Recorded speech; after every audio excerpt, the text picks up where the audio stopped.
My name's Lincoln James, and over the next 9 weeks I'll be following the stories of more than a dozen talented young performers here at Albany's Southern Edge Arts. This semester the group has decided to put on the stage play In Our Town, a controversial play written by Jack Davis, which explores the story of David, a returned Indigenous war veteran, battling racism in regional Australia. Despite Ethan, one of the group's key performers, having to retire early due to illness, the cast marches on through their first reading with guidance from S.E.A. drama tutor Rachel Colmer, before practicing their interrogation skills under the limelight. During the course of the next couple of months, we'll be exploring not just the characters in the play, but the narrative of racial divide and impressions the story leaves on the cast of young adults here at Southern Edge Arts. At the start of each rehearsal, Rachel puts the cast through their paces with a warm-up session, which includes physical warm-ups, breathing exercises, vocal warm-ups, and adaptive body language techniques. Tell me all about it. If I hadn't have seen it, I wouldn't have believed it. We are gathered here on the dawn of this day. Recruiting cast members to help film and record behind the scenes enables me the time to sit down and discuss the play's progress with some of the young performers. I think it's going good, even though I haven't got to do any rehearsals yet. But I think from what I'm seeing when we go out there, I think it's going good. Yeah, I think people are really improving. Rachel's really pushing it with people and getting them to, push themselves and get really what she envisioned. We have had to sort of edit the language because it's very, racist language in the play. At that time in Australia, that language was, acceptable among the white population because it was really like, apartheid. When you think about it, there was the blacks and the whites. So, and there was no intermingling with each other. I think the cast has probably found that really quite difficult to learn about. And I think, like the language and relationships in this play have really kind of, made them sit up and take notice about what really happened. I know that with rehearsals, Rachel goes through the lines and she's like, oh, do you know what this means? Because there's like some hidden racial slurs that when I first read it, I completely passed over because I had like no idea what they were. I thought it was just some random comment, but it was actually like a racial slur, and I was like, whoa. I think it brings to light a lot of issues that are still relevant today, if I'm being honest. Like racial profiling with police and stuff like that. The scenes are not intricate, but funny to play out in your head, that sort of thing. It's kind of fun to do some of the characters because they're very different. It doesn't have all the history, but it's just that moment in time, right after the Second World War, the world was only just, beginning to heal. So, and then to face all of this in coming back to Australia, I think has really kind of, been a bit tough on, a few people in class. It's the raw emotion, I think. After 5 weeks of hard practice, the cast are given a short break from rehearsals when they receive an unexpected visit from Aboriginal elders Aden, Eades and Eliza Woods. Much like one of the play's lead protagonists, David Millamara, Aden and Eliza's dad was also a returned World War II veteran. My father was Frederick Eades. Your father fought in the Second World War. What was his position? He was just a private. He was enlisted for 4.5 years, and 1 year, just under a year over in Borneo. For a young Indigenous man to come back from war, what was Australia like at that time? Oh, it was, for us, it was the same as it was before he went. Nothing changed, there's government policies and, native affairs were still controlling our lives. I'd never met or spoken to an Aboriginal veteran who was rewarded in any way. For many of the young performers, learning about discrimination Indigenous war veterans faced has come as a shock. This is an issue they are exploring at depth through one of the play's main characters. When David returned from war, he served his country as every other person did that went to war. But when he came back, he wasn't, like, he was treated like he didn't go to war, like he was previously. Couldn't get any property at all, no matter how bad it was, and like he had to stay on the one he was in, whereas everyone else could get basically whatever they want. It's probably still harder for indigenous or people of colour to get a house. Dad often said that the war was a white man's war, but he did his best and did it because he wanted to make his father proud. That's why he stopped marching after. A few times we sat down here and I said, do you want to go? No, he says, it's over now. He said, they didn't do anything for me. I did it for our country.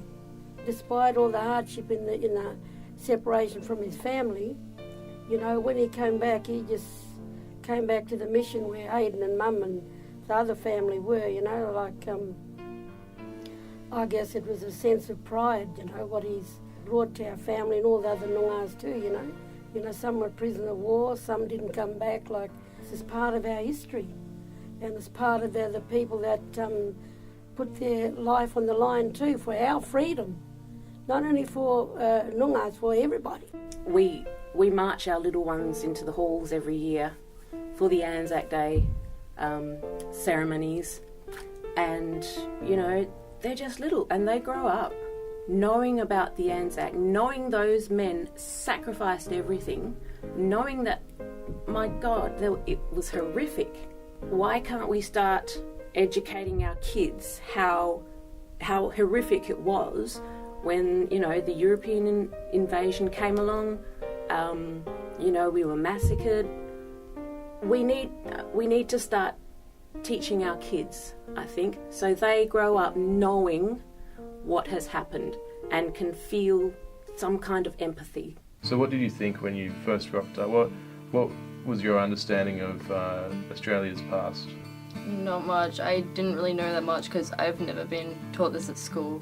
All we've done about Aboriginal things is Dreamtime stories and picture books and make boomerangs and stuff. I've never really learned about the racism that came with it. Even though Aboriginals still have a lot more rights now, it's But there's still the discrimination. the discrimination. And you're different, you shouldn't be here. Yeah, I think there is less racism in Australia than back then. How they can go to a shop and ask for what they want and they'll get it nowadays. I'm going to ask you once more. Orlando, 2 bottles. Soft drink, yeah. No. Do you think that your generation's a bit more accepting of the difference? Yeah, I think so. I think now it's quite cool to be different.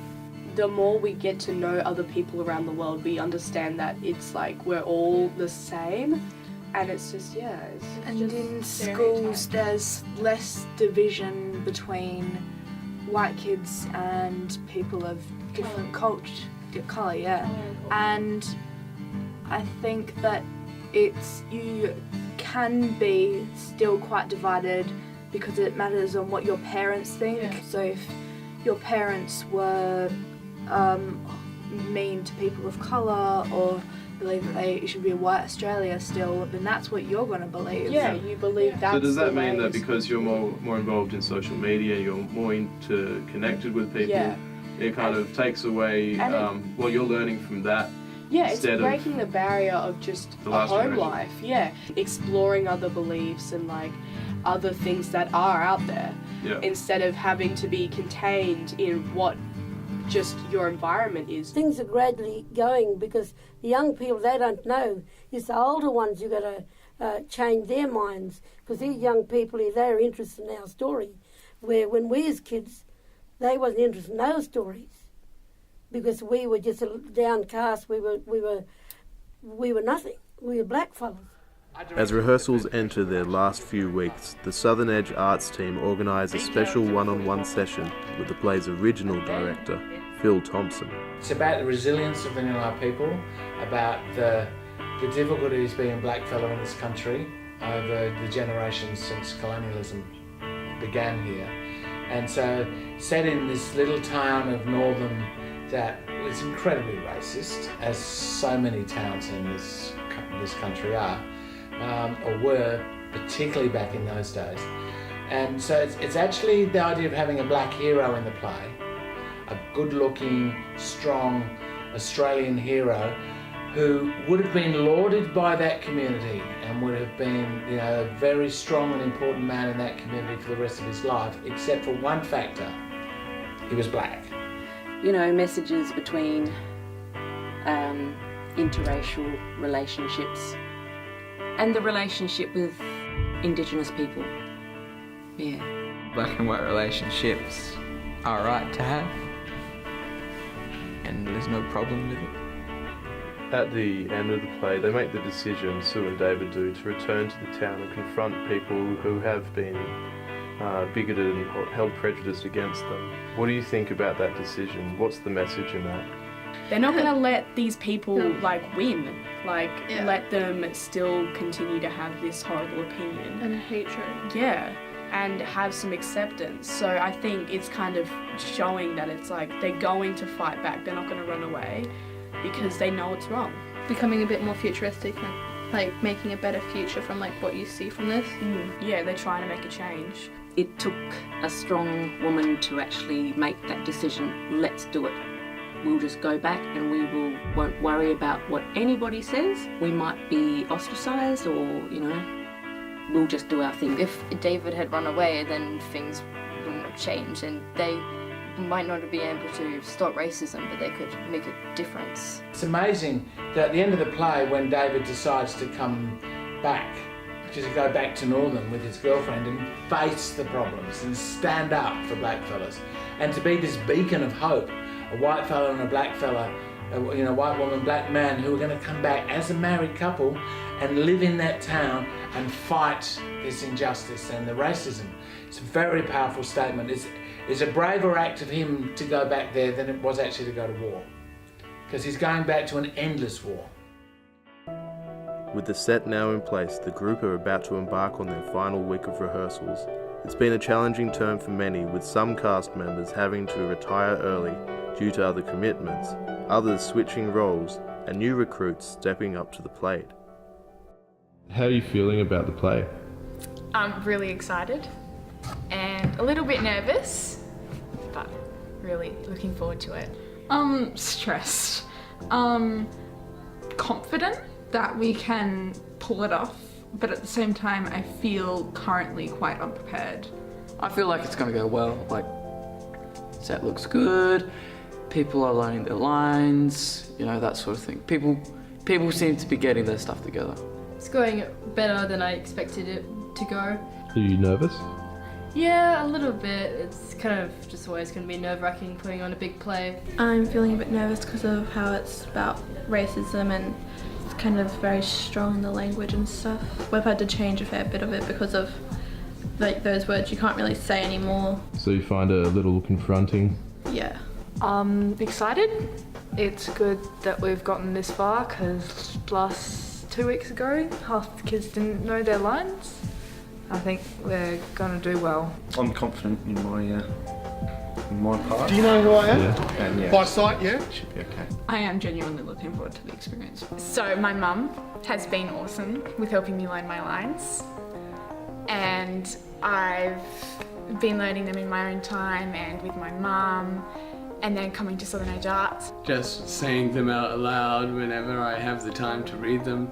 Making sure I got everything, even if it's last minute. Whenever I get a chance to, getting fellow cast members to meet up and practice our script. Yeah, very cool warm-ups. Sort of thinking about the character and how he sees things and stuff like that. And I guess talking about the play with the other actors. Trying to learn lines at home, trying to get into my character more every day. Pre-rehearsal sort of warm-ups, and Jovian's the only person that I have a scene with. Ran it a few times, so yeah, we're doing that while we're not rehearsing on the stage. What's been the biggest challenge for you in taking on your character? The biggest challenge is probably the amount of sternness I just don't know which times he's joking in the script. I see him as a happy person, but I mostly see him internalize that happiness. The amount of anger he has, I mean, I'm happy all the time, which is pretty easy, but being angry on command is a bit difficult for me. As soon as I notice I get it right, I instantly light up with a smile because that's what I'm prone to do. Trying to fall in love on stage is something I've never done before, and it's something I've never done in real life. So to try to act that is different. Getting into his mindset. Put the bag down. Give it to me. I mean, he's racist, which, I mean, I've actually played racist characters before. I'll catch you even if it takes me 20 years. But also, you know, he's a policeman, something that I have very little experience with, being a 16-year-old girl. Probably maintaining character, because I've done a couple of plays and I can maintain character, but also at the same time, like, me and the character are both similar but also different, so I'll start acting like the character but then start acting like myself, so that's a bit difficult. His name's Miller Mara, but Records wrote it down, it's Miller. Learning lines is one of the biggest challenges, but also because of not the world that they live in, but the time that they live in is very different to the time set of ours. Mom, Dad, Mrs. Rose, next to me the whole town against him. You know what he told me when the door was shut? Sue, calm down. Sit down, shut your bloody mouth and listen. Probably the change in character, yeah, trying to relearn all the lines and trying to memorise them in the right order. My character's quite up front and rude and a fair bit racist, where we had to change one of the lines because I wasn't comfortable saying it. It's been quite challenging. One thing that has become apparent over the course of the semester is the work ethic of director Rachel Colmer, who has been working diligently to keep the play on track.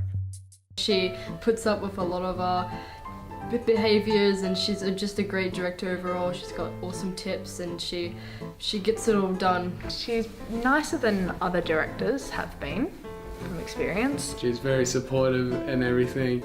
I did do a few jokes on her because I remember reading one phrase over and over like I couldn't actually read, and she went to help, which was sweet of her and everything, but I kind of pranked her with that. She definitely knows how to act, that sort of thing, so it's good to get some advice from her. I love working with Rachel.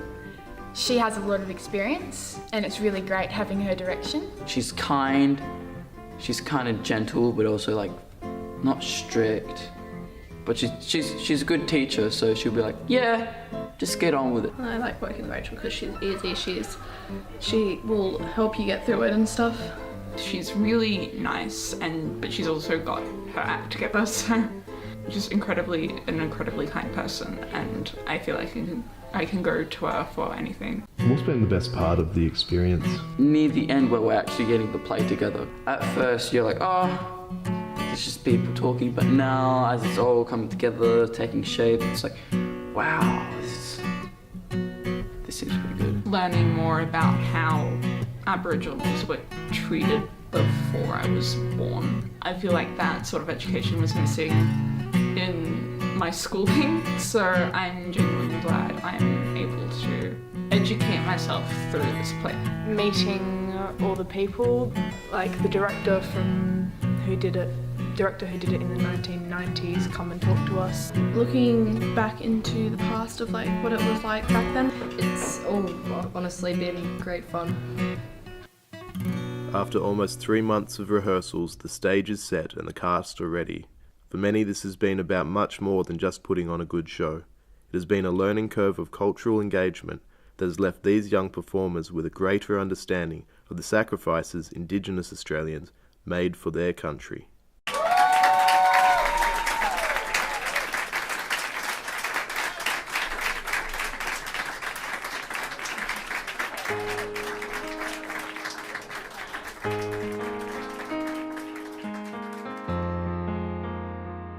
What are the main things you think you've learnt from this experience? How to not succumb to peer pressure and how to work as part of a team. If I don't want difficulties later on, get my lines learnt and done at the start.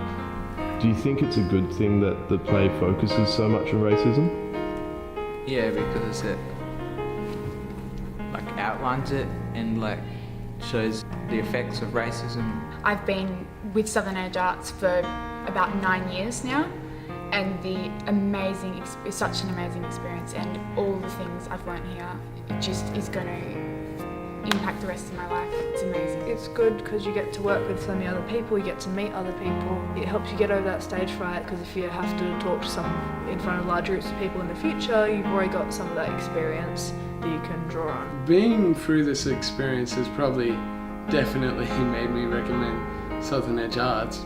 Well, it's changed my life for sure. So I was homeschooled, so this has been an awesome place to meet people and get out there. I suppose it's done a lot for my confidence. For this play, I thought it was only white I actually genuinely thought it was only white Australians that fought in World War II. What would you like to see change?